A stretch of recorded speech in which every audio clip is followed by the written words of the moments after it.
桃園市在2天前有舉辦桃園信用生活節活動，想袂到有一個跳火舞的表演者，因為塗骹有落雨，傷粗傷骨，磚啊跋倒，致使伊的下半身有着火。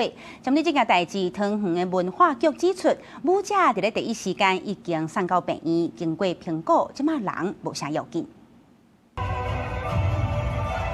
表演者手提火棍啊，表演特技火演是噴甲真精彩，氣氛來到上高點。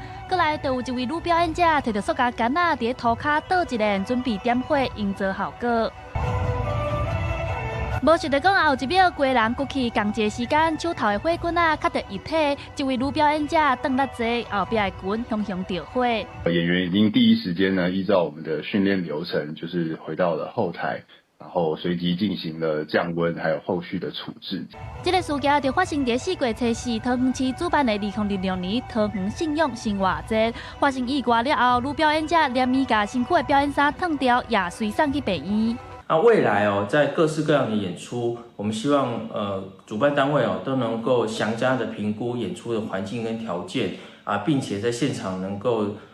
有充足的這些設備跟緊急應變措施，來保障我們演出者的安全。對此，火舞團嘛發聲明表示，因為落雨塗骹澹澹才會骨倒。意外發生的時，演員嘛第一時間退去後台進行降溫以及後續的處理。現在經過醫生的評估，空喙處理妥當，無需要住院。常常發生意外，加上火舞表演本身就真有危險性，舞者着火的節目也讓現場的觀眾看甲流凊汗。記者台視新聞桂林桃園報道。